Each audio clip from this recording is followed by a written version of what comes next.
বিশ্ববিদ্যালয়ে এখানে আসতে পেরে সবার সঙ্গে কথা বলতে পারা এটা অনেক সৌভাগ্যের বিষয়। এখানে মঞ্জু ভাই রয়েছেন, এবি পার্টির চেয়ারম্যান। আমরা যখন ছোটবেলায় ছিলাম ওনাকে দেখতাম, জাতীয় পর্যায়ে খুব বড় ছাত্র নেতা ছিলেন। আলহামদুলিল্লাহ আজকে উনি একটা দলের নেতৃত্ব রয়েছেন।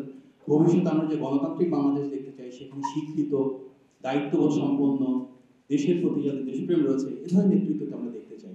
কিন্তু আজকে আমরা ফ্যাসিবাদ পরবর্তী যে বাংলাদেশে আছি, যেখানে মুক্ত পরিবেশে কথা বলতে পারছি, গত 1 বছর আগেও রাজপথ ছিল খুব উত্তাল, সেখান থেকে এই যে একটা পরিবর্তন, আমাদের সবার গণতান্ত্রিক আকাঙ্ক্ষা রয়েছে, কোনো ভয়ভীতি নাই, যার যে প্রত্যাশা, যার যে কমপ্লেইন সেটা আমরা শেয়ার করতে পারছি। তাতে সবচেয়ে বেশি ভূমিকা যাদের ছিল সেটা হচ্ছে তরুণ তরুণী ভাই বোনেরা, আমাদের যুবক যুবতীর ভাই বোনেরা। এবং সেখানে বাংলাদেশের ইতিহাসে প্রতিটি পর্বের মতো সবচেয়ে বড় ভূমিকা রেখেছিল প্রাতিষ্ঠানিকভাবে ঢাকা বিশ্ববিদ্যালয়। সুতরাং ঢাকা বিশ্ববিদ্যালয়ে যতবার আসি ততবারই কিন্তু বাংলাদেশের ইতিহাসের প্রতিটি স্তরে এই বিশ্ববিদ্যালয়ে যে প্রাতিষ্ঠানিক ভূমিকা রয়েছে, এই বিশ্ববিদ্যালয়ের শিক্ষার্থীদের বাংলাদেশ নামক রাষ্ট্রের রাষ্ট্রনীতি রাজনীতি নির্মাণের যে ভূমিকা রয়েছে, এবং গত গণ অভ্যুত্থানে সরাসরি নেতৃত্ব প্রদানে রাজপথে থেকে লড়াইয়ের যে সূচনা করেছিল, সেই কৃতজ্ঞতা আমাদের দেশের প্রত্যেকটা মানুষেরই থাকা উচিত। আজকে এখানে দেখলাম দুটা বিষয়। মঞ্জু ভাইয়ের জন্য যে হচ্ছে যে কেমন বাংলাদেশ দেখতে চাই, এটার অ্যান্সার আসলে খুব সিম্পল। গত 16 বছর আমরা যে বাংলাদেশ দেখেছি, তার বিপরীতে এমন একটা বাংলাদেশ দেখতে চাই যেখানে আমাদের গণতন্ত্র থাকবে, অধিকার থাকবে, স্বাধীনতা থাকবে, আমরা সত্যি স্বাধীন দেশের স্বাধীন নাগরিক হিসেবে বেড়ে উঠব। আর বিএনপির জন্য যে প্রশ্ন, সেটা কি বিএনপির চোখে আগামীর বাংলাদেশ, এটার উত্তরটা কাছাকাছি। বিএনপির চোখে আগামীর বাংলাদেশ সেটাই অতীতের গত 16 বছরে যে বাংলাদেশ আমরা দেখেছিলাম, তার থেকে সম্পূর্ণ বিপরীত ধর্মী একটা বাংলাদেশ, যেখানে মানুষের ভোটের অধিকার প্রতিষ্ঠা হবে, যেখানে গুম খুন থাকবে না, যেখানে হামলা মামলা থাকবে না, যেখানে বাক স্বাধীনতা হরণ থাকবে না, যেখানে আইনের অনুশাসন প্রতিষ্ঠা হবে। তার মানে কি আমরা এমন একটা বাংলাদেশ দেখতে চাই সবাই মিলে, যেখানে রাতের আধারে আমাদের দরজায় ঠক ঠক করে পুলিশ বা প্রশাসনের নক করবে এবং আমাদেরকে ধরে নিয়ে যাবে, থানায় অকথ্য নির্যাতন হবে, কাউকে গুম করা হবে। সেই বাংলাদেশে আমরা ফেরত যেতে চাই না। আমরা সেই বাংলাদেশে ফেরত যেতে চাই না যেখানে শুধুমাত্র একটা রাজনৈতিক দলের নেতা হওয়ার জন্য, কর্মী হওয়ার জন্য, সমর্থক হওয়ার জন্য বিএনপি 60 লক্ষ নেতা কর্মীকে মিথ্যা মামলার শিকার হতে হয়েছে। এক একজন নেতা রয়েছেন যাদের বিরুদ্ধে 300, 400, 500 মামলা করা হয়েছে। আপনি একবার চিন্তা করুন, একজন রাজনৈতিক কর্মী, তার বিরুদ্ধে 400-এর উপর মামলা। তার মানে সারাটা জীবন তার এই মামলার গানি, মামলার ধন্যা দিয়ে কিন্তু টানতে হয়েছে।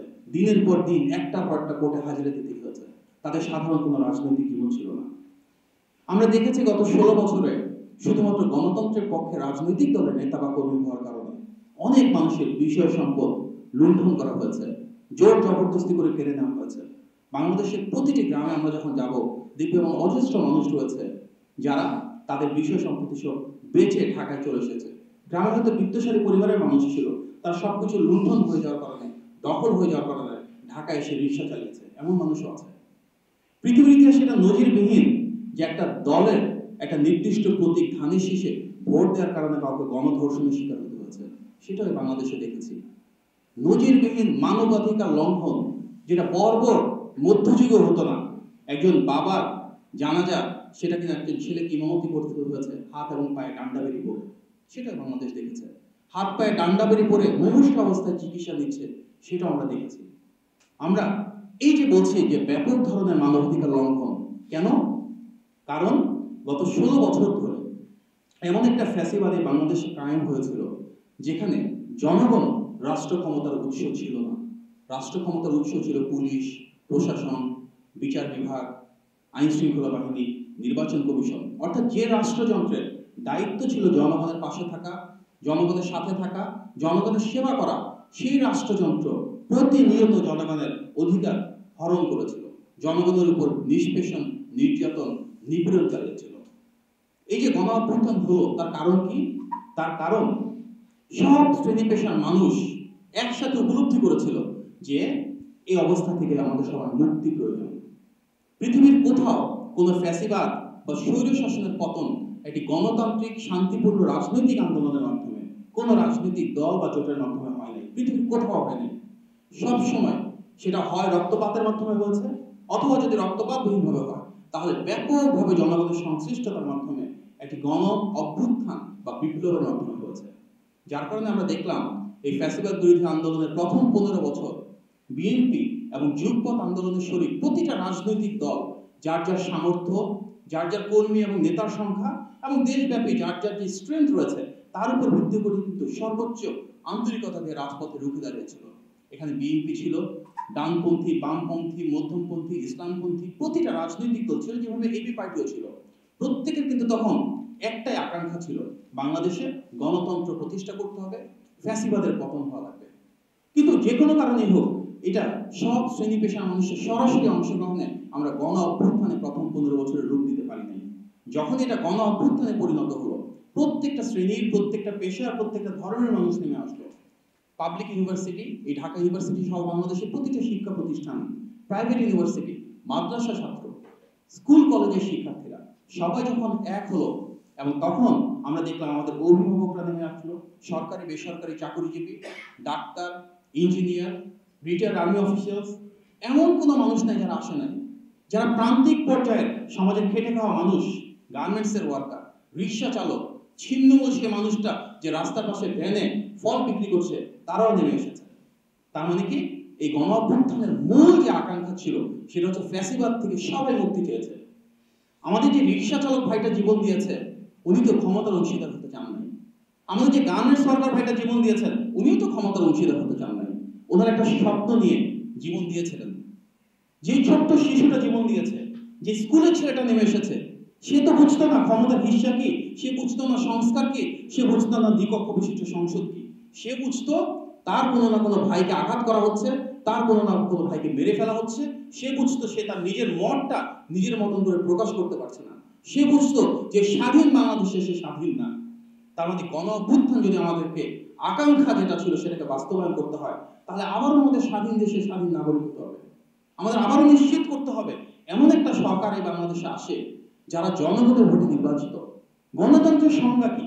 গণতন্ত্রের সংজ্ঞা সেটাই যেখানে সংখ্যাগরিষ্ঠ মানুষের যে মতামত সেটা প্রতিফলিত হবে। গত 16 বছর আমরা ধারাবাহিকভাবে 3টা সরকার দেখেছি যেখানে জনগণের কোনো সমর্থন ছিল না, জনগণের কোনো সম্পৃক্ততা ছিল না, জনগণের প্রতি কোনো দায়বদ্ধতা ছিল না। 2014 সালের বিনা ভোটে নির্বাচন, 18 সালের নিশিরাতের নির্বাচন, 24 সালে ডামি ভোটে নির্বাচন, এই প্রত্যেকটার মাধ্যমে একটা ফ্যাসিবাদী সরকার আরো দিনের পর দিন শক্তিশালী হয়ে উঠেছিল। সুতরাং সব শ্রেণী পেশার মানুষের যে গণ অভ্যুত্থান, তার উদ্দেশ্য ছিল সেই সরকার ব্যবস্থা করা যার প্রতি জনগণের আকাঙ্ক্ষা থাকবে এবং যে সরকারের জনগণের প্রতি ভালোবাসা থাকবে, দায়িত্ববোধ থাকবে। সেরকম একটা সরকার যেখানে যে রিক্সা চালক জীবন দিয়েছে তারও আকাঙ্ক্ষা থাকবে যে তার ছেলে এই ঢাকা বিশ্ববিদ্যালয়ে পড়তে পারবে। আবার রাষ্ট্রের যিনি সর্বোচ্চ পর্যায়ে প্রধানমন্ত্রী বা রাষ্ট্রপতি, তারও জবাবদিহিতা থাকবে যে একজন রিক্সা চালক বা পোশাক শ্রমিক তাকে জিজ্ঞেস করতে পারবে তার অর্থের উৎসটা কোথায়। সেটা কোথা থেকে আসবে? সেটা আসবে একটা সাম্য আর ইনসাফের বাংলাদেশ প্রতিষ্ঠার মাধ্যমে।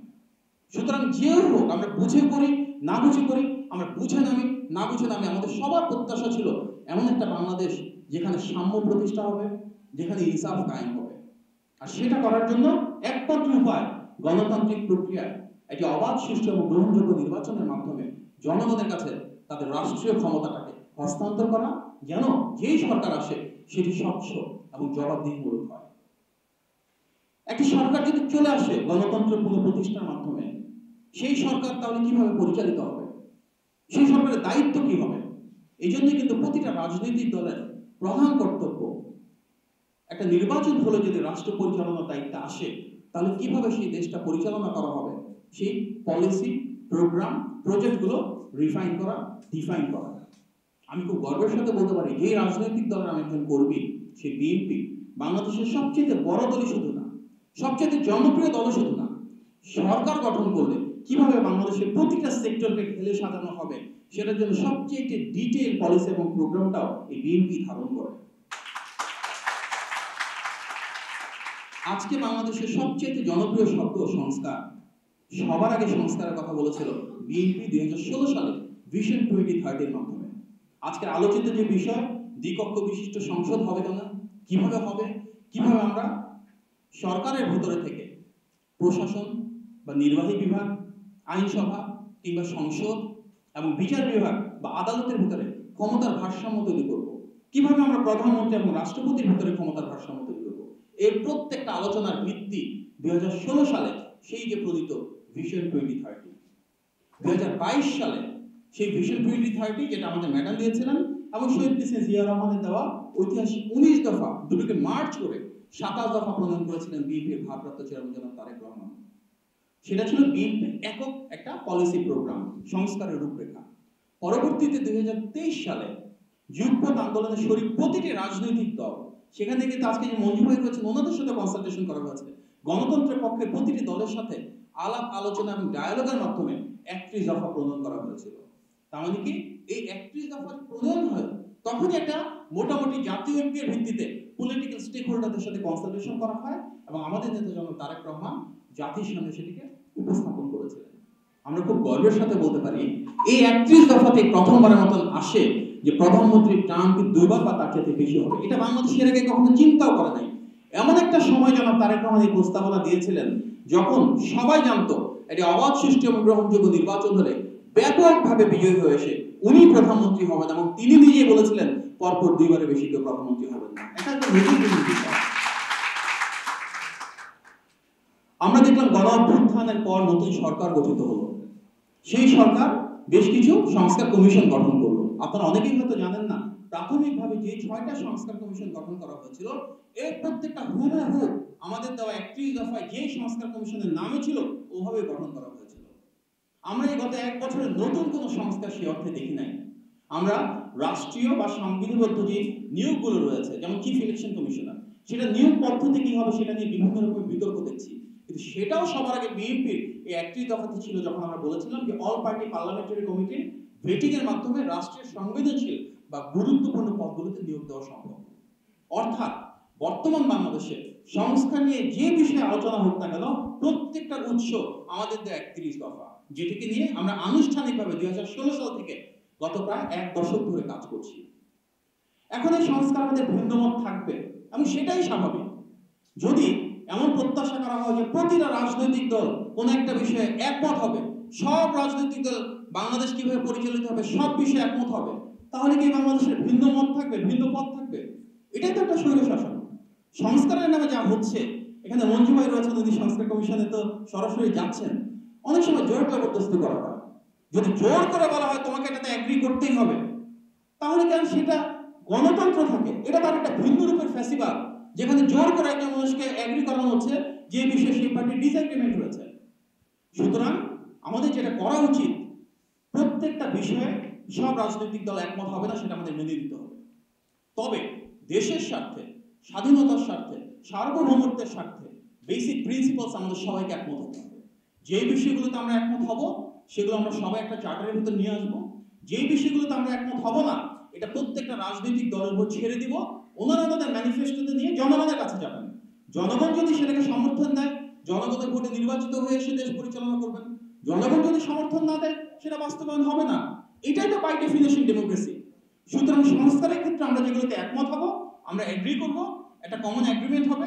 যে বিষয়গুলোতে আমরা একমত হব না, ম্যানিফেস্টোর মাধ্যমে জনগণের কাছে আমরা সেই সিদ্ধান্তটা ছেড়ে দিব এবং জনগণ নির্বাচনের মাধ্যমে ওনাদের যে প্রত্যাশা, ওনাদের যে সমর্থন, সেটা বহিঃপ্রকাশ ঘটাবে। As simple as that. আমরা বর্তমানে সংস্কারের যে রূপরেখা দেখছি, তার একটা মৌলিক ভিত্তি আমি ব্যক্তিগত এক্সপিরিয়েন্স থেকে বলতে পারি। সেই 2012 সালে বিএনপির ভারপ্রাপ্ত চেয়ারম্যান জনাব তারেক রহমানের সাথে আমার যখন কথা হয়, সবার আগে আমি শুনেছিলাম যে বাংলাদেশেও কি দ্বিকক্ষ বিশিষ্ট সংসদ করা যায় কিনা, যেটা যুক্তরাজ্যে আছে। সবার আগে 2012 সালে জনাব তারেক রহমান বলেছিলেন। এটা অনেকেই জানেন না। প্রধানমন্ত্রীর টার্ম পরপর 2 বারের বেশি হওয়া উচিত কি উচিত না, আমি এটা ওনার মুখ থেকে শুনেছিলাম 2012 সালে, যখন আমার কাছে শুনে যে আজগুবি মনে হচ্ছিল যে বাংলাদেশ মতো একটা দেশে প্রধানমন্ত্রীর টার্ম 2 বার বা 3 বার থাকবে, এটা চিন্তা করার কি আছে? এটা কি সম্ভব নাকি? সেটা বিএনপি সম্ভব করছে। আজকে বিএনপি বলেছে বলে অনেক রাজনৈতিক দল পরবর্তীতে ঝাঁপিয়ে পড়লো যে পরপর 2 বার না, 2 বার বেশি হওয়াই যাবে না।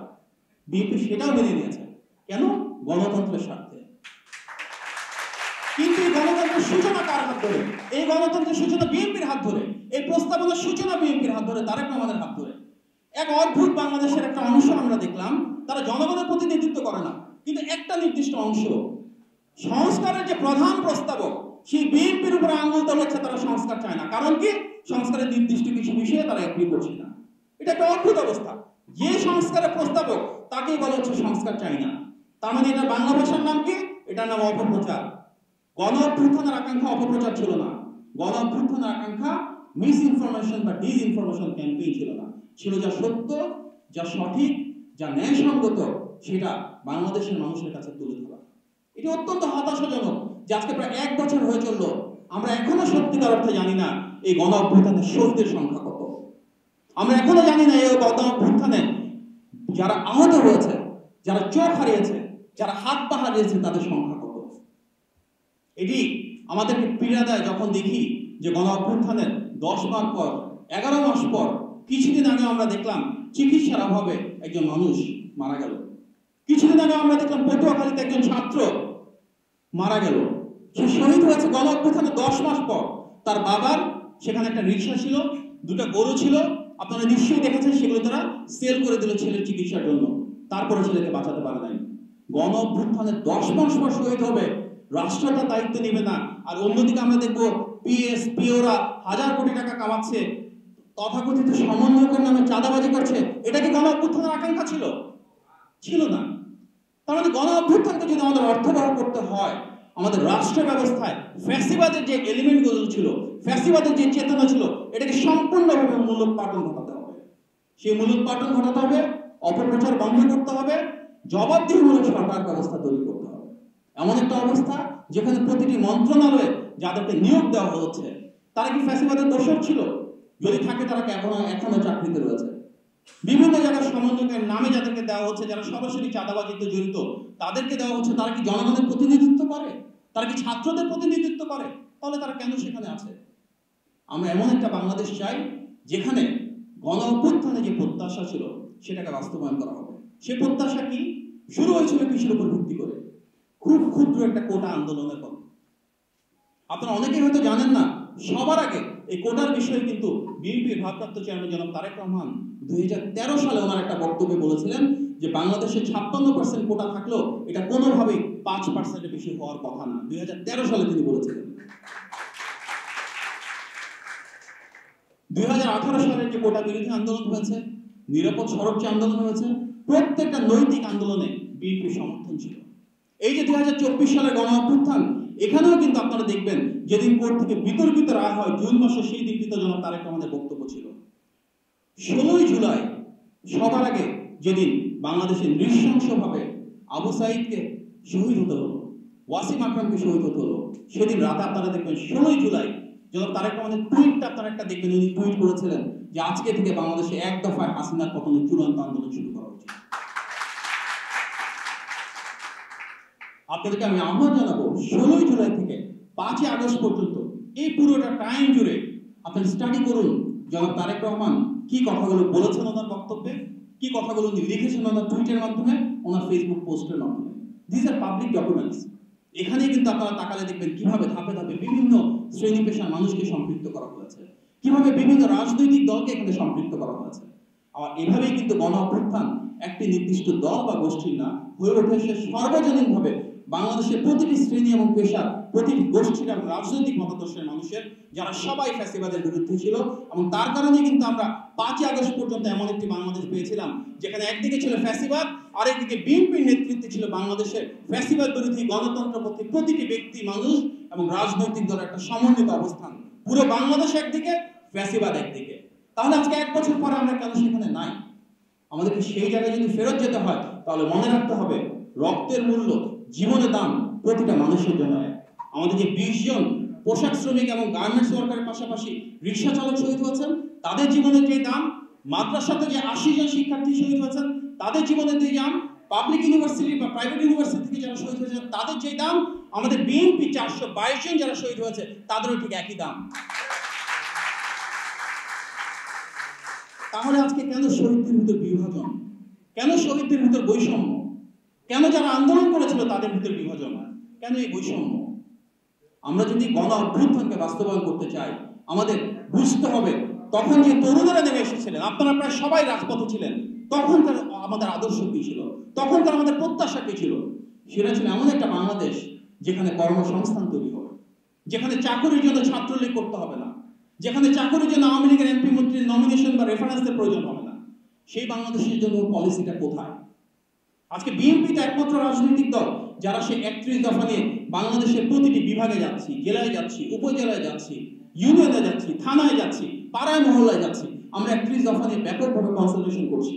তার উপর ভিত্তি করে কিন্তু ডিফারেন্ট পলিসি প্রোগ্রাম তৈরি করছি, যেগুলো আমরা আমাদের নির্বাচনী ম্যানিফেস্টোতে দিব এবং ইনশাআল্লাহ জনগণের ভাগ্যের পরিবর্তন করব।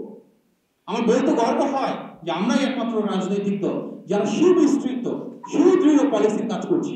এর অনেকটাই ব্যাক এন্ডে, আপনারা হয়তো সামনে দেখতে পাচ্ছেন না, কিন্তু আমাদের শিক্ষার জন্য, স্বাস্থ্যের জন্য, কৃষির জন্য, কর্মসংস্থান তৈরির জন্য, নগরায়নের জন্য, আবাসনের জন্য, স্বাস্থ্যের জন্য প্রত্যেকটা সেক্টর ধরে ধরে আমাদের নেতা যারা ভারপ্রাপ্ত চেয়ারম্যান তারেক রহমানের সরাসরি নেতৃত্বে সেখানে আমরা কাজ করছি। আমাদের বেশ কয়েকটা টিম এগুলো নিয়ে কাজ করছে। আমরা ইনশাআল্লাহ জাতির সামনে ধাপে ধাপে সেগুলো উপস্থাপন করা শুরু করেছি এবং নির্বাচন আগে পূর্ণাঙ্গ রূপরেখা দিব।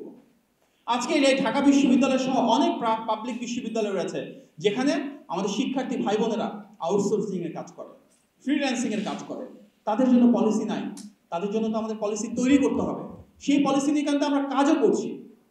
আপনারা অনেকেই হয়তো জানেন না যে আমাদের একটা পলিসি আছে সারা বাংলাদেশ জুড়ে প্রতিটি পাবলিক বিশ্ববিদ্যালয়ে আমরা চেষ্টা করব নতুন কিছু কোর্স ইন্ট্রোডিউস করার জন্য, যেটা আমাদের ফ্রিল্যান্সিং এবং আউটসোর্সিং এর সাথে সরাসরি রিলেটেড। 3 মাস, 6 মাস, 1 বছর মেয়াদী কোর্স, যেই সার্টিফিকেশনের মাধ্যমে যে স্কিল সেটের প্রয়োজন সেগুলো আমরা তাদেরকে প্রোভাইড করতে পারি। কিভাবে? যে কাজ করে, সেটা হতে পারে ডাটা প্রসেসিং এর কাজ, হতে পারে গ্রাফিক্স এর কাজ, হতে পারে মাল্টিমিডিয়ার কাজ, হতে পারে কন্টেন্ট জেনারেশনের কাজ, হতে পারে অনলাইন মার্কেটিং এর কাজ। আমরা এই রিয়েল ওয়ার্ল্ডের সাথে রিলেটেড কোর্সগুলো ইন্ট্রোডিউস করব, বাংলাদেশের প্রত্যেকটা বিশ্ববিদ্যালয়ে নিশ্চিত করব।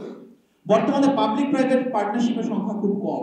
আমরা চাই ইন্ডাস্ট্রি একাডেমি কোলাবোরেশন তৈরি হোক, এমন একটা ব্যবস্থা করে তোলার ইচ্ছা আমাদের রয়েছে। আমরা এটা নিয়ে কাজ করছি যে বাংলাদেশের প্রতিটি বিশ্ববিদ্যালয়ে একটা ইন্টার্নশিপ আমরা ম্যান্ডেটরি করব। অর্থাৎ 3 মাস একটা কোর্স থাকবে, সেই কোর্সে রিলেটেড যে ইন্ডাস্ট্রি আছে, অর্থাৎ শিল্প কারখানা হতে পারে, অফিস হতে পারে, সেখানে চাকরি ম্যান্ডেটরি থাকবে 3 মাসের জন্য। সেই ইন্টার্নশিপের পরে যদি যেই প্রতিষ্ঠানে কাজ করা হচ্ছে তারা সেই স্টুডেন্টটাকে বা এমপ্লয়িটাকে রিটেইন করে, অর্থাৎ কাজ করে, তার জন্য আমরা ইনসেন্টিভের ব্যবস্থা করব। আমাদের শিক্ষা ব্যবস্থার একটা বড় সমস্যা হচ্ছে এটা রিয়েল ওয়ার্ল্ডের কানেক্টিভিটি নাই। আমরা রিয়েল ওয়ার্ল্ডের কানেক্টিভিটি তৈরি করার জন্য বেশ কিছু জোনিং এর পরিকল্পনা করছি। ধরুন কেউ আসছে রাজশাহী থেকে, রাজশাহীতে সেখানে আমাদের science and technology engineering institute রয়েছে, মেডিকেল রয়েছে, ইউনিভার্সিটি রয়েছে এবং রাজশাহীতে কিন্তু অ্যাগ্রো বেসড অনেকগুলো প্রজেক্ট রয়েছে। আমরা চেষ্টা করব আমাদের ইউনিভার্সিটি কারিকুলামের সাথে সেই ইন্ডাস্ট্রি অ্যাপ্লিকেশনটাকে কানেক্ট করার জন্য। লেটস সে এগ্রিকালচারের ক্ষেত্রে একটা আলু উৎপাদন করা কৃষি, কিন্তু সেই আলুটা উৎপাদন করে চিপস বানানো কিন্তু কৃষিটা হয়ে যাচ্ছে ইন্ডাস্ট্রি। আমরা এই নো হাউটা তৈরি করতে চাই, ফার্মিংটাকে ইন্ডাস্ট্রিয়ালাইজ করতে চাই এবং সেই টুলসগুলো লোকাল একাডেমিক কোলাবোরেশনের মাধ্যমে করতে হবে। একটা ইকোসিস্টেম তৈরি করতে হবে।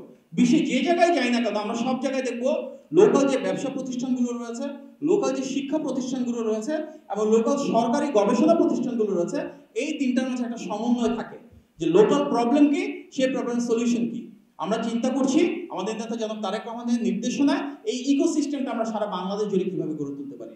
যে এলাকার লোকাল বিজনেস যেটা স্ট্রং, আমরা লোকাল এডুকেশন কারিকুলামে সেটাকে স্ট্রং করবো। লেটস সে গার্মেন্টস ইন্ডাস্ট্রির জন্য গাজীপুর খুব ভালো, তো আমরা গাজীপুরে গার্মেন্টের জন্য টেকনিশিয়ান তৈরি করবো। আমাদের যারা ওয়ার্কার রয়েছে তারা আনস্কিলড অবস্থায় ফ্যাক্টরিতে ঢুকে, আমরা সারা বাংলাদেশ জুড়ে 3 মাস, 6 মাস, 1 বছর মেয়াদী ভোকেশনাল এবং টেকনিক্যাল ট্রেনিং এর ব্যবস্থা করব। যে এলাকা যেটাতে এক্সপার্ট, সেই এলাকা যারা তরুণী যুবক যুবতী রয়েছে, আমরা সেই ভাষায় তাদেরকে ট্রেনিং করার চেষ্টা করব। সেই স্কিল সেট বা ক্যাপাসিটি তাদের কাছে এনহান্স করার জন্য পলিসি প্রোগ্রাম দিব। আপনারা নিশ্চয়ই শুনেছেন জনাব তারেক রহমানের একটা ঘোষণা ইতিমধ্যে যে বাংলাদেশের শিক্ষা ব্যবস্থায় আমরা 3য় ভাষা ম্যান্ডেটরি করতে চাই। অর্থাৎ এই মুহূর্তে আমরা বাংলা সবাই পারি, ইংলিশ অনেকে পারি, অনেকে একটু কম পারি। আমরা ইংলিশটাকে একটা সার্টেন লেভেলে নিয়ে যাবো যেন সবাই ইংলিশ সম্পর্কে বলতে লিখতে খুব ভালো পারে। এবং এরপর 3য় একটা ভাষা, যেই ভাষাটার গ্লোবাল মার্কেটে ভালো ডিমান্ড রয়েছে, অর্থাৎ একটা ভাষা শিখে সে এখান থেকে বিদেশে গিয়ে কাজ করতে পারে। হতে পারে চায়নার ভাষা, জাপানের ভাষা, ফ্রান্সের ভাষা, জার্মানির ভাষা, আরবের ভাষা। আমরা এগুলো আমাদের শিক্ষা ব্যবস্থা থেকে আমাদের শিক্ষার্থীদের ভিতর নিশ্চিত করতে চাই। এর মাধ্যমে আমাদের শিক্ষার্থীরা বাংলাদেশে বসেই কিন্তু বিশ্ব মানব হয়ে গড়ে উঠবে। আপনি চিন্তা করে দেখেন, এখন যখন ফ্রান্স বা জার্মানিতে একজন মানুষ পড়তে যায় বা কাজের জন্য যায়, তারা কিন্তু সেই ভাষাটা না জানার কারণে যদি বেতন পায় 50,000 টাকা, যখন সেই ভাষাটা শিখে যাবে তার বেতন অনেকটুকু বেড়ে যাবে। আমাদের জাপানে, চায়নাতে অনেক লোক পাঠানোর স্কোপ রয়েছে, কিন্তু সে ধরনের কোনো পলিসি নাই। আমরা চিন্তা করছি জাপান এবং চায়নার ভাষা শিক্ষার মাধ্যমে আমরা তাদের সাথে কন্ট্রাক্ট করে বাংলাদেশ থেকে যত বেশি সম্ভব মানুষকে সেখানে পাঠাবো। তার জন্য 3 মাস 6 মাস 1 বছর মেয়াদী ভাষার কার্যক্রম আমরা শুরু করবো আমাদের এডুকেশন সিস্টেমের ভেতরে এবং এর পাশাপাশি টেকনিক্যাল এডুকেশনের মাধ্যমে। আমাদের বাংলাদেশের থেকে অনেক মানুষ বিদেশে কাজ করতে যায়, রাইট? প্রায় 10 লাখের উপর প্রতি বছর যায়। আপনারা শুনলে খুব অবাক হবেন, এই 10 লাখের ভিতরে প্রায় 7 লাখ শুধুমাত্র একটা দেশে যায়, সেটার নাম কি? সৌদি আরব। আর সারা বিশ্ব জুড়ে যায় মাত্র 3 লাখ। তার মানে কি আমাদের এই মার্কেটটা ঠিকমতো অ্যানালাইসিস করা হচ্ছে না সরকারে যারাই আছেন। আমরা চাই সৌদি আরবে 7 লাখ থেকেই 10 লাখ করতে, আর অন্য সারা পৃথিবী জুড়ে যে 3 লাখ আছে এটাকে আমাদের পলিসির মাধ্যমে যেই দেশে যেতে চায় এবং সেই দেশে তার প্রয়োজনীয় কি স্কিল সেট প্রয়োজন আছে সেভাবে তাকে ট্রেনিং করে অন্তত আরো নতুন 10 লাখ লোক আমরা বিদেশে পাঠাতে পারি। ধরুন এই মুহূর্তে আমরা কুয়েত মার্কেটে কি প্রয়োজন সেটা জানি না। আমরা যদি আমাদের কুয়েতে যে এমবাসি আছে তার সাথে যোগাযোগ স্থাপন করি এবং কুয়েত এমবাসি যদি কুয়েতে যারা ম্যান পাওয়ার নিচ্ছে এবং যারা ইন্ডাস্ট্রিতে রিক্রুটমেন্ট করছে তাদের সাথে আলাপ আলোচনা করে আমরা জানতে পারবো হ্যাঁ কুয়েতে আগামী 6 মাসের ভিতর 2000 ইলেকট্রিক্যাল টেকনিশিয়ান প্রয়োজন, ওনাদের 1000 নার্স প্রয়োজন, ওনাদের 2000 এগ্রিকালচারের জন্য ট্রেড কনস্ট্রাকশন ওয়ার্কার বা এগ্রিকালচার ওয়ার্কারের প্রয়োজন। তাহলে আমরা কি করতে পারি, যে স্কিল সেটের প্রয়োজন আমাদের টেকনিক্যাল এন্ড ভোকেশনাল এডুকেশন সিস্টেমে সেই স্কিল সেটের জন্য লোক পিক করে ওনাদেরকে ডিসেন্ট্রালাইজেশনের মাধ্যমে যে জেলার সেই জেলাতে ট্রেনিংটা দিতে পারে, সেখান থেকে উনি সরাসরি বিদেশে চলে যেতে পারে। It's a Malaysia policy initiative. সেই পলিসি ইনিশিয়েটিভ গত আমরা 16 বছরে দেখি নাই। তার মানে কি আমাদের যদি ব্যাপকভাবে এমপ্লয়মেন্ট জেনারেট করতে হয় এটা দেশের ভিতরেও করতে হবে, দেশের বাইরেও করতে হবে। তার জন্য আমাদের ফ্রিল্যান্সিং এবং আউটসোর্সিং এর জন্য টার্গেটেড পলিসি আছে, আমাদের বহু ভাষার পলিসি আছে, আমাদের এগ্রিকালচারকে প্রায়োরিটাইজ করতে হবে যেন আমাদের এগ্রিকালচার ইন্ডাস্ট্রিটাকে এক্সপোর্ট বেসড আমরা করতে পারি। বাংলাদেশে প্রায় 2 কোটি সরাসরি কৃষক রয়েছেন, কেউ ভূমিহীন যারা বর্গা চাষের কাজ করে, কেউ প্রান্তিক, কেউ ক্ষুদ্র, কেউ মাঝারি। এই প্রত্যেকটা কৃষি পরিবার কিন্তু আমাদের রুট। আমরা যদি দেখি এখানে হাত তুলে মনে হবে দেখা যাবে কারো বাবা দাদা বা দাদার বাবা চিন্তা করলে সবাই কৃষিকাজে জড়িত ছিল কোনো না কোনো সময়ে। আমাদের সেই রুটটাকে ধারণ করতে হবে এবং কৃষিকাজে যেন স্ট্রিম আসে সেই জন্য আমাদের কৃষি ক্ষেত্রে এন্টারপ্রেনারশিপ তৈরি করতে হবে। কৃষি খাতের ভিতরে কিন্তু অনেক কিছু পড়ে, শাক সবজি যেমন চলে, ফসল পড়ে, গরু ছাগল মুরগি হাঁস মুরগি ডিম মৎস্য চাষ, এই প্রত্যেকটা কিন্তু কৃষি এবং খামারের ভিতরে পড়ে এবং এগুলো প্রেস্টিজিয়াস হচ্ছে। এগুলোতে ভালো মতো আমরা যদি কাজ করি আমরা আমাদের এক্সপোর্ট বাড়াতে পারি। বাংলাদেশে অনেক সময় দেখা যায় যে প্রোডাক্টের কখনো কখনো ইনকাম কখনো কখনো প্রোডাকশন এত বেশি হয় যে লোকাল সেগুলোকে আমরা কনজিউমার পাশাপাশি রিটেইন বা স্টোরেজ করতে পারছি না। আমরা যদি সারা বাংলাদেশ জুড়ে আমাদের কোল্ড স্টোরেজের একটা নেটওয়ার্ক তৈরি করে দিই এবং সেই নেটওয়ার্কের আমরা প্রিজার্ভ করার ব্যবস্থা করতে পারি, যেগুলো উদ্ধৃত গুডস রয়েছে এটাকে কমার্শিয়ালাইজ করার ব্যবস্থা করতে পারি, মার্কেট অ্যাক্সেস তৈরি করে দিতে পারি, তাহলে কিন্তু এই বাংলাদেশের প্রোডাকশনকে আমরা বিশ্ব বাজারে এক্সপোর্ট ওরিয়েন্টেড করতে পারি, যেভাবে আমরা গার্মেন্টসকে করেছি। জিনিসটা খুব সিম্পল। গার্মেন্টসের সময় কি হয়েছে, সারা বাংলাদেশ জুড়ে বিক্ষিপ্ত দর্জির দোকান ছিল, এটাকে একটা ইন্ডাস্ট্রিয়াল ফর্মে আনা হয়েছে, সেই দর্জির দোকান হয়ে গেছে এক্সপোর্ট ওরিয়েন্টেড ইন্ডাস্ট্রি। খামারিদের ক্ষেত্রেও উৎপাদকদের ক্ষেত্রে যদি আমরা সেই ইকোসিস্টেমটা তৈরি করে দিতে পারি, আমাদের মার্কেট অ্যাক্সেস এবং গ্লোবাল ডিমান্ডের সাথে ওনাদের ব্রিজিং করে দিতে পারি, ট্রেনিং এবং R&Dর মাধ্যমে আমরা কিন্তু আমাদের একটা এক্সপোর্ট ওরিয়েন্টেড এগ্রো ইন্ডাস্ট্রি তৈরি করতে পারবো ইনশাআল্লাহ। বর্তমান বাংলাদেশে একটা বড় সমস্যা কি, আমাদের আবাসন সমস্যা। সেই আবাসন সমস্যার জন্য আমাদের একটা পলিসি হচ্ছে যে আমরা ডিসেন্ট্রালাইজেশন করতে চাই। ডিসেন্ট্রালাইজেশনের মাধ্যমে ঢাকা থেকে চাপ কমাতে চাই। চাপ কমানোর মাধ্যমে আমাদের শিক্ষা ব্যবস্থাকে গতিশীল করতে হবে, স্বাস্থ্য ব্যবস্থাকে গতিশীল করতে হবে, আমাদের নিশ্চিত করতে হবে উপজেলা পর্যায়ে আমাদের যে বিভিন্ন বেডের হসপিটালগুলো রয়েছে সেখানে সত্যিকার অর্থে সার্ভিস দেওয়া হয়, যেটা এই মুহূর্তে দেওয়া হচ্ছে না। আমাদের যে কোনো স্বাস্থ্যগত প্রবলেম হলে সরাসরি ঢাকায় চলে আসছে, কিন্তু ঢাকায় চলে আসার আগে পৃথিবীর সব জায়গায় কিন্তু লেভেল অফ ডিফেন্স আছে। অর্থাৎ একটা প্রবলেম হলে আইডিয়ালি প্রথমে সেটা ইউনিয়নে শেষ হবে, ইউনিয়নে না পারলে উপজেলা যাবে, উপজেলা না হলে জেলায়, জেলায় না হলে ডিভিশনে, ডিভিশনে না হলে ঢাকায়। মোস্ট কেসে কিন্তু এভাবে সিস্টেমেটিক্যালি এন্ড মেথোডোলজিক্যালি সব জায়গায় অ্যাপ্রোচ করা হয়। বাংলাদেশে একমাত্র একদম অজপাড়াগা থেকে সরাসরি ঢাকায় চলে আসে। তার মানে কি তার লোকাল যে হেলথ কেয়ার সিস্টেম তার উপর কোনো ধরনের আস্থা বিশ্বাস নাই। আমাদের এটা ডেভেলপ করতে হবে। আমাদের মূল প্রবলেম হচ্ছে একজন মানুষের বুক ব্যথা, নর্মাল ইসিজি করতে হবে, ইসিজি করতে হলেও দেখা যায় ডিভিশনাল সিটিতে চলে যেতে হচ্ছে। পৃথিবীর কোথাও এটা নাই। আমাদের প্রত্যেকটা জায়গায় ডিসেন্ট্রালাইজেশনের মাধ্যমে বেসিক টেস্টিং টুলগুলো করতে হবে। সেই টেস্টগুলো যাতে রিপোর্ট করতে পারে তার জন্য বেসিক একটা ইনফ্রাস্ট্রাকচার ফ্যাসিলিটি হিসেবে টেকনিশিয়ান প্রোভাইড করতে হবে। শোয়েব প্রেসিডেন্ট জিয়াউর রহমান যেভাবে সারা বাংলাদেশ জুড়ে পল্লী চিকিৎসকের একটা নেটওয়ার্ক গড়ে তুলেছেন, সেই ধারাবাহিকতা সারা বাংলাদেশ জুড়ে আমাদের ডাক্তারদের একটা নেটওয়ার্ক তৈরি করতে হবে। তাদের এমবিবিএস করতে হবে তা না, তারা কিন্তু ডিফারেন্ট ফর্ম হতে পারে। হেলথ কেয়ার টেকনিশিয়ান তাদের নাম হতে পারে, তাদের নাম সোশ্যাল কেয়ারার হতে পারে, কিন্তু কোনো একটা সার্টিফিকেশনের মাধ্যমে 1 বছর বা 2 বছর মেয়াদি যেন তারা ডিপ্লোমা ট্রেন ডক্টরের কাজটা করতে পারে লোকালি। এটার বিষয়ে ইতিমধ্যে আমাদের নেতা জনাব তারেক রহমান সুনির্দিষ্ট কর্ম পরিকল্পনা দিয়েছেন, এই অনুযায়ী আমরা কাজ করছি এবং সেই যে ঐতিহাসিক আমাদের পল্লী চিকিৎসকের আদলে আমরা সারা বাংলাদেশ জুড়ে এই ধরনের মেডিকেল ফ্যাসিলিটিস এবং হেলথ কেয়ার ওয়ার্কারের একটা নেটওয়ার্ক তৈরি করতে চাই ইনশাআল্লাহ। বাংলাদেশের একটা বড় সমস্যা হচ্ছে দেখবেন প্রাইভেট ইউনিভার্সিটি, প্রাইভেট মেডিকেল কলেজে বা হসপিটালে প্রচুর জায়গা বা স্পেস আনঅকুপাইড থাকে, অন্যদিকে পাবলিকে যারা আছে তারা সেই ফ্যাসিলিটিগুলো পায় না। তার মানে কি, মানে আমাদের লোকাল যে মেডিকেল কলেজ আছে তা সেখানে আমরা সিট পাচ্ছি না অনেক সময় গিয়ে, কিংবা সেখানে আমাদের ডাক্তারই থাকছে না, কিংবা সেখানে আমাদের দেখা যাচ্ছে প্রয়োজনীয় টুলস থাকছে না।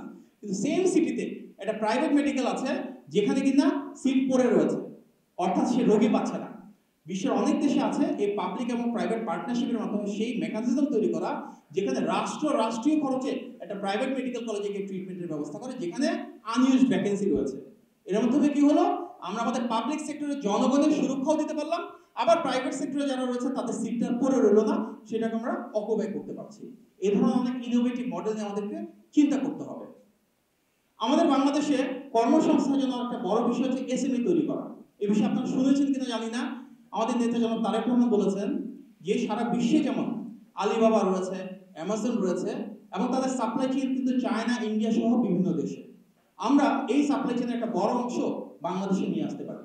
ধরুন বাংলাদেশ থেকে আমরা মোমবাতি প্রোডাকশন করছি, আমরা কলম প্রোডাকশন করছি, খাতা প্রোডাকশন করছি, ফাইল ফোল্ডার প্রোডাকশন করছি, এগুলো যেভাবে আমরা আমাদের লোকাল মার্কেটে ব্যবহার করছি, আমরা কিন্তু এখান থেকে ইউএস, ইউকে, ইউরোপ, মধ্যপ্রাচ্য সহ বিভিন্ন দেশে সেখানে যে অ্যামাজন বা আলিবাবার নেটওয়ার্ক আছে তার মাধ্যমে বাংলাদেশে ভেন্ডর তৈরি করতে পারি।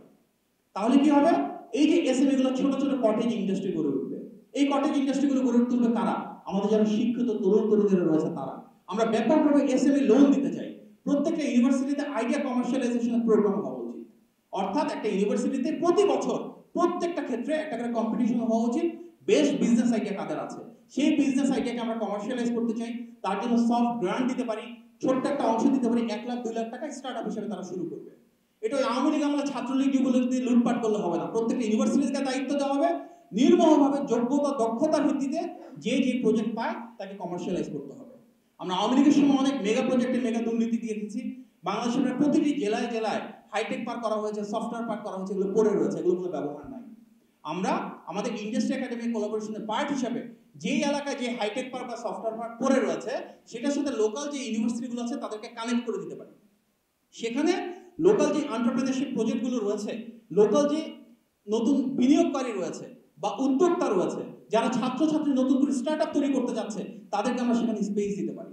আজকে দেখা যায় যে 5 জন বা 7 জন বন্ধু তারা আলাদা আলাদাভাবে আউটসোর্সিং এর কাজ করছে নিজের মতন করে ফ্রিল্যান্সার হিসেবে, কিন্তু আমরা যদি তাদেরকে একটা পলিসি সাপোর্ট দিতে পারি, এই 5 জন বা 7 জন আলাদা না হয়ে একটা নিজেরা মিলে 5 বা 7 জনের কোম্পানি খুলতে পারে, সেটা হয়ে গেল কি একটা স্টার্ট আপ। সেই স্টার্ট আপটাকে যদি আমরা ফান্ডিং দেই, সেই স্টার্ট আপটা যদি ভালো করে, আমাদের ইকোসিস্টেমের ভেতর থেকে সেখানে আরো 50 জনের চাকরি তৈরি করতে পারবো। এই ধরনের পলিসি আমাদেরকে অ্যাডপ্ট করতে হবে সামনের বাংলাদেশে। আমরা যদি এই বাংলাদেশকে সামনের দিকে এগিয়ে নিয়ে যেতে চাই, তাহলে প্রত্যেকটা পলিসির মূল ভিত্তি হবে তারুণ্যের সমস্যার সমাধান কিভাবে হয়। তারুণ্যের সবচেয়ে বড় সমস্যা কর্মসংস্থান। সুতরাং কর্মসংস্থানের সমাধান আমাদেরকে দিতে হবে।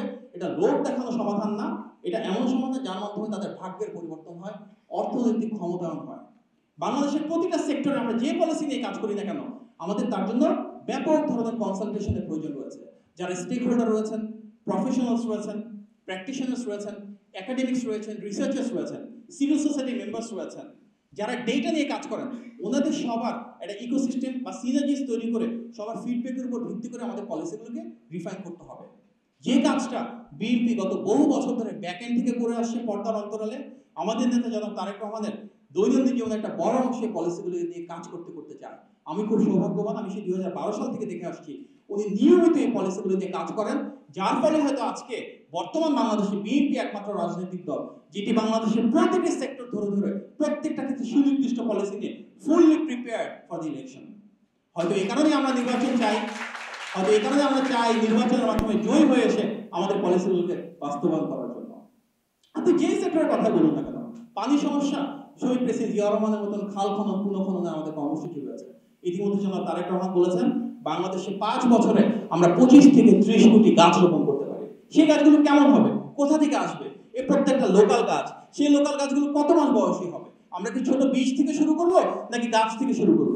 গাছের বয়স হবে কতদিন? এই প্রত্যেকটা জিনিস নিয়ে আমরা কাজ করছি ইতিমধ্যে।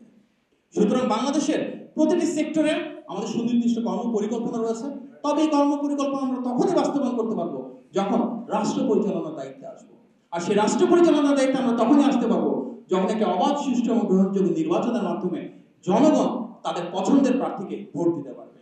এখানে অন্যান্য দলের সাথে বিএনপির হয়তো পার্থক্য এখানেই যে আমরা যেহেতু সবচেয়ে বেশি জনসম্পৃক্ত দল, সবচেয়ে বেশি জনসংশ্লিষ্ট দল এবং সবচেয়ে বেশি জনগণের ক্ষমতায়ন দল, আমরা বিশ্বাস করি জনগণের সকল রাজনৈতিক ক্ষমতার উৎস। সুতরাং জনগণকে ভোট দিতে হতে হবে, ওনাদের পছন্দের প্রার্থী এবং পছন্দের দলকে জয়যুক্ত করতে দিতে হবে, এবং যারাই এই দেশ পরিচালনায় আসবে জনগণের ম্যান্ডেট নিয়ে যত ধরনের সংস্কার প্রয়োজন সেগুলো করে উন্নয়ন এবং উৎপাদনের রাজনীতিকে শহীদ প্রেসিডেন্ট জিয়া রহমান যেভাবে করেছিলেন, দেশনেত্রী এবং খালেদা জিয়া যেভাবে করেছিলেন, আমাদের নেতা যেমন তারেক রহমান যেভাবে করতে চাচ্ছেন সেভাবে বাস্তবায়ন করতে হবে। সেই বাংলাদেশ প্রতিষ্ঠার জন্য বিএনপির রাজনীতি সবসময় দেশের স্বার্থে, দেশের সার্বভৌমত্বের স্বার্থে। আমরা সবসময় বলেছি নতজন পররাষ্ট্রনীতি থেকে বেরিয়ে এসে আমাদের যে নীতিমালা সেটি হচ্ছে সবার আগে বাংলাদেশ। সেই সবার আগে বাংলাদেশ গঠন করতে চাই। গণতন্ত্রকামী প্রতিটি মানুষ, প্রতিটি প্রতিষ্ঠান, প্রতিটি রাজনৈতিক দলকে এক প্ল্যাটফর্মে এনে যেভাবে আমরা কাঁধে কাঁধ মিলিয়ে ফ্যাসিবাদের পতন ঘটিয়েছিলাম, এভাবে আমরা কাঁধে কাঁধ মিলিয়ে সামনে একটি ঐক্যবদ্ধ বাংলাদেশ বিনির্মাণ করব। সেই বাংলাদেশ বিনির্মাণে আমরা বিশ্বাস করি বাংলাদেশের প্রতিটি গণতন্ত্রকামী স্টেক হোল্ডার আমাদের সারথি হবে। আমরা সবাই মিলে সেই 5ই আগস্ট পর্যন্ত যে ঐক্যবদ্ধ বাংলাদেশ গড়ে তুলেছিলাম সেই ধারণাকে, সেই বিশ্বাসকে পাথেয় করে সবার আগে বাংলাদেশ নীতিকে বাস্তবায়ন করে আমাদের নেতা জনাব তারেক রহমান যে বাংলাদেশ চান, সাম্য, মানবিক মর্যাদা এবং সামাজিক সুবিচার প্রতিষ্ঠা করা, সবার জন্য ইনসাফ কায়েম করা, আসুন সেই স্বপ্নকে আমরা বাস্তবায়ন করি। আসুন সেই প্রত্যাশাকে আমরা অনুরোধ করি। আপনাদের সবাইকে ধন্যবাদ। এই তারুণ্যের সামনে আজকে কিছু কথা বলবার সুযোগ দেওয়ার জন্য আমি আয়োজকদেরকে আন্তরিকভাবে কৃতজ্ঞতা জানাই। ইনশাআল্লাহ ভবিষ্যতেও সারা বাংলাদেশের ইতিহাসে যেভাবে আমরা দেখেছি ঢাকা বিশ্ববিদ্যালয় সবকিছুতে লিড করেছে, ভবিষ্যতে সেই লিডারশিপ ধরে থাকবে ইনশাআল্লাহ। আল্লাহ হাফেজ, আসসালামু আলাইকুম।